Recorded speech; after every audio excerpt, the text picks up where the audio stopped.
আসসালামু আলাইকুম।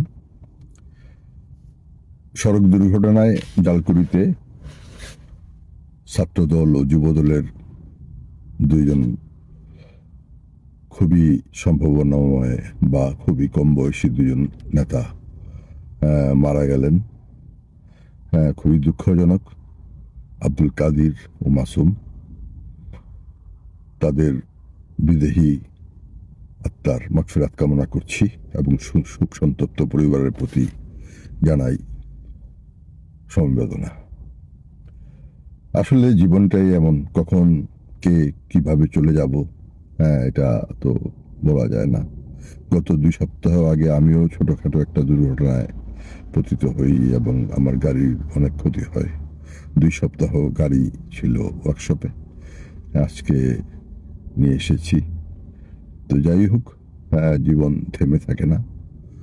জীবন তো প্রবাহমান, জীবন চলবেই, এভাবেই চলবে।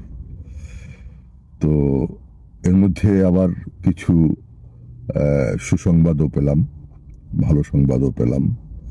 আশা নারায়ণগঞ্জ হাই স্কুলের গভর্নিং বোর্ডের সভাপতি হয়েছে, তাকে জানাই অনেক অনেক অভিনন্দন ও শুভেচ্ছা।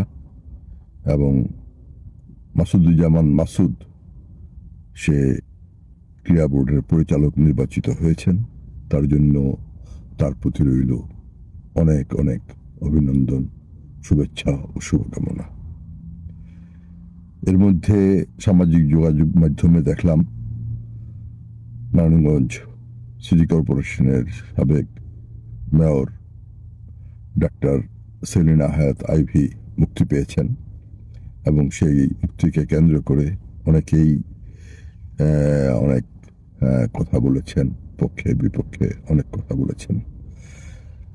আমিও সরকারকে ধন্যবাদ জানাই যে সরকার যেই বিচার ব্যবস্থা বাংলাদেশের বর্তমান গণতান্ত্রিক সরকারের মাধ্যমে পরিচালিত হচ্ছে সেটা যে স্বাধীন, সেটাই প্রমাণ করে। এবং আমি আমি অনেক ইয়েতে ছিলাম, বিভিন্নভাবে বিচারহীনতার মাধ্যমে আমি সহ বিএনপির হাজার হাজার নেতাকর্মীরা সেই পরিস্থিতিকে মোকাবেলা করেছে। আমরা জানি যে এর যন্ত্রণা কতটুকু, কিন্তু আমরা চাই না আমাদের মতো আরো কারা বা এখন বর্তমান আমাদের যেই সরকার গণতন্ত্রের মাধ্যমে, নির্বাচনের মাধ্যমে, জনগণের ভোটের মাধ্যমে প্রতিষ্ঠিত হয়েছে, মাননীয় প্রধানমন্ত্রী তারেক রহমানের যেই শাসন বা তিনি যেভাবে দেশ পরিচালনা করছেন, সেখানে সেই ঘটনার পুনরাবৃত্তি হোক, সবাই সুবিচার পাক এবং এই সুবিচারের মাধ্যমে দোষীরা তাদের শাস্তি তারা ইয়ে করুক, তাদের যেটা হওয়ার দরকার, সাজা হওয়ার দরকার, অপরাধীদের সাজা হোক এবং নিরপরাধীরা তারা মুক্তি পাক।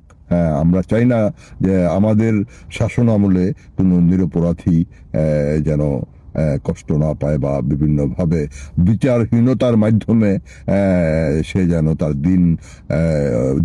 দিনাতিপাত না করে। কারণ আমরা অবশ্যই এই যে সমস্যা, এই সমস্যাকে আমরা অনেক কাছে থেকে দেখেছি এবং কত এই বিচারহীনতার কারণে কত মানুষের জীবন ধ্বংস হয়ে গেছে, কত পরিবার ধ্বংস হয়ে গিয়েছে, কত মা তার সন্তানকে হারিয়েছে, কত সন্তান তার স্বজনদের হারিয়েছে। সেটা তো আমরা আমাদের চোখের সামনেই দেখেছি। আমরা চাই না আর সেই ঘটনার বাংলাদেশে আবারও পুনরাবৃত্তি হোক। আমি মনে করি যে সুশাসন প্রতিষ্ঠা হয়েছে আমাদের সরকারের আমলে এবং তারই ধারাবাহিকতায় অপরাধীরা শাস্তি পাক এবং যারা নিরপরাধ বা যারা কোনো অপরাধের সাথে সম্পৃক্ত ছিল না তারা মুক্তি পাক। ধন্যবাদ সকলকে। আসসালামু আলাইকুম।